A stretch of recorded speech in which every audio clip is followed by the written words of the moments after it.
செந்தூரம் TV ஜோதிட ஆன்மீக தகவல்கள். செந்தூரம் டிவி நேயர்களுக்கு வணக்கம்.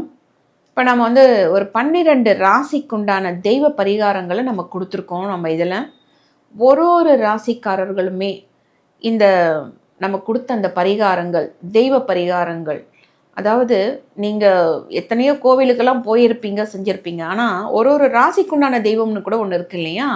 அந்த தெய்வத்தை நீங்கள் வழிபட்டு பயன்பெறுங்க. 12 ராசிக்குமே நம்ம கொடுத்துருக்கோம். இந்த 12 ராசிக்குமே ஒவ்வொரு ராசியுமே ஒவ்வொரு நாள் உங்களுக்கு வரும்.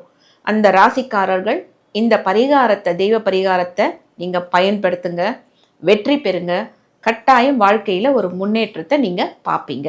இப்போ நம்ம தனுசு ராசிக்காரர்களுக்கு என்ன தெய்வ வழிபாடு பண்ணலாம் அப்படின்றத பார்க்க போகிறோம். தனுசுவை பொறுத்த வரைக்கும் பார்த்தீங்கன்னா உங்களுக்கு எல்லாமே தெரியும். அங்கே மூல நட்சத்திரம்னு ஒன்று இருக்கும். நடு நட்சத்திரம் அது சுக்கிரன்து. மூல நட்சத்திரம் தான் அது தனுசுக்கு ரொம்ப ரொம்ப ஒரு முக்கியமான நட்சத்திரம் அப்படின்னு சொல்லிட்டு சொல்லலாம். அப்போ காலபுருஷனுக்கு அது 9. அப்போ உங்களுக்கு தனுசு மூலம் அப்படின்னு சொன்னாவே உங்களுக்கு தெரியும், அனுமன் வழிபாடு தான் இங்கே ரொம்ப சிறப்பு உங்களுக்கு அப்படின்னு அர்த்தம்.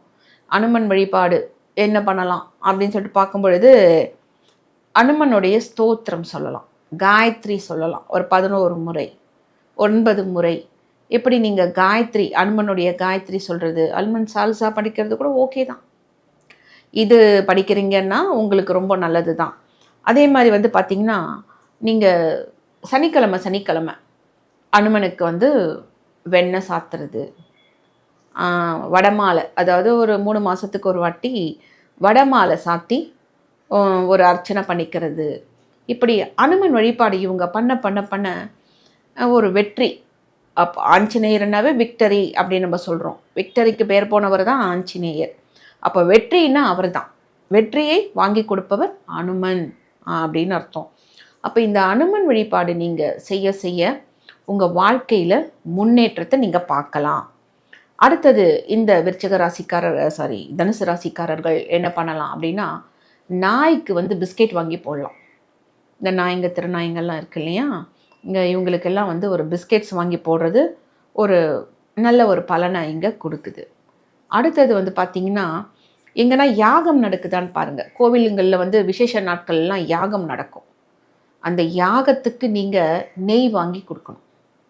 இந்த சமித்துக்கள் வாங்கி கொடுக்கறது கூட ஒரு நல்லது தான். சமித்துக்கள்னால் தெரியும் இல்லையா, இந்த குச்சிக்கள் தான் சமித்துக்கள்னு சொல்லுவோம்.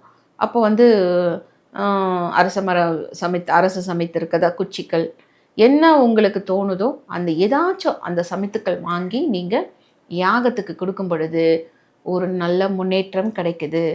இது நீங்கள் நம்ம குறுங்காலீஸ்வரர் அப்படின்னு கோயம்பேடில் இருக்கு இல்லையா, அங்கே சரபேஸ்வரர் அப்படின்னு சொல்லும்பொழுது மாதமே அந்த எண்டிங்கில் ஏதோ அவங்க ஓமம் பண்ணுறாங்க.